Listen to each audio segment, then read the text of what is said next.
बिस्मिल्लाहिर्रहमानिर्रहीम। शुरू करता हूँ अल्लाह के पाक नाम से जो बड़ा मेहरबान और नहायत रहम करने वाला है। गुस्ल के दौरान मदीना की एक औरत ने मुर्दा औरत की रान पर हाथ रखते हुए ये अल्फाज कहे कि इस औरत के फ़लाँ मर्द के साथ नाजायज़ ताल्लुकात थे। बस ये बात कहना था कि अल्लाह ताला ने अपनी ढील दी हुई रस्सी खींच दी। उस औरत का इंतकाल मदीने की एक बस्ती में हुआ था और गुस्ल के दौरान जो ही गुस्ल देने वाली औरत ने दर्जा बाला अल्फाज कहे तो उसका हाथ मैयत की रान के साथ चिपक गया। चिपकने की कुव्वत इस कदर थी कि वो औरत अपना हाथ खींचती तो मैयत घसीटती थी, मगर हाथ ना छूटता था। जनाजे का वक्त करीब आ रहा था। उसका हाथ मैयत के साथ चिपका था और बेहद कोशिश के बावजूद जुदा नहीं हो रहा था। तमाम औरतों ने उसके हाथ को पकड़कर खींचा, मरोड़ा, गर्ज जो मुमकिन था किया, मगर सब बेसूद रहा। दिन गुजरा, रात हुई, दूसरा दिन गुजरा, फिर रात हुई, सब वैसा ही था।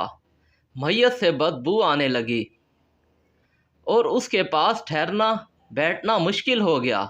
मौलवी साहिबान, कारी साहिबान और तमाम इस्लामी तबके से मुशावरत के बाद तय हुआ कि गुस्साल औरत का हाथ काट कर जुदा किया जाए और मैयत को उसके हाथ समेत दफना दिया जाए।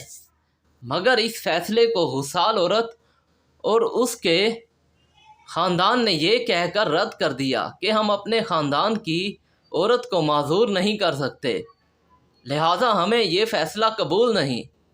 दूसरी सूरत ये बताई गई कि मैयत के जिस्म का वो हिस्सा काट दिया जाए और हाथ को आज़ाद करके मैयत दफना दी जाए, मगर बेसूद। इस बार मैयत के ख़ानदान ने एतराज़ उठाया कि हम अपनी मैयत की ये तौहीन करने से बहरहाल कासिर हैं। उस दौर में इमाम मालिक काजी थे। बात इमाम मालिक तक पहुंचाई कि इस केस का फ़ैसला किया जाए। इमाम मालिक उस घर पहुंचे और सूरत हाल भांप कर गुस्साल औरत से सवाल किया, ए औरत, क्या तुमने गुस्ल के दौरान इस मैयत के बारे में कोई बात कही? गुस्साल औरत ने सारा वाक़या इमाम मालिक को सुनाया और बताया कि उसने गुस्ल के दौरान बाकी औरतों को कहा कि इस औरत के फ़लाँ मर्द के साथ नाजायज़ ताल्लुकात थे। इमाम मालिक ने सवाल किया, क्या तुम्हारे पास इस इल्ज़ाम को साबित करने के लिए गवाह मौजूद हैं? औरत ने जवाब दिया कि उसके पास गवाह मौजूद नहीं। इमाम मालिक ने फिर पूछा, क्या इस औरत ने अपनी ज़िंदगी में तुमसे इस बात का तज़किरा किया था? जवाब आया, नहीं। इमाम मालिक ने फौरी हुक्म सादिर किया कि इस गुस्साल औरत ने चौंक के मैयत पर तोहमत लगाई है, लिहाजा इसको हद मुकर्ररा के मुताबिक 80 कोड़े लगाए जाएं।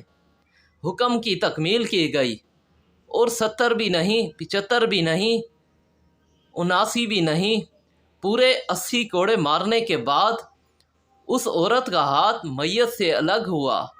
आज लोग तोहमत लगाते वक्त ज़रा भी नहीं सोचते। अस्तग़फिरुल्लाह। अल्लाह हमें ऐसी बुराइयों से बचाए।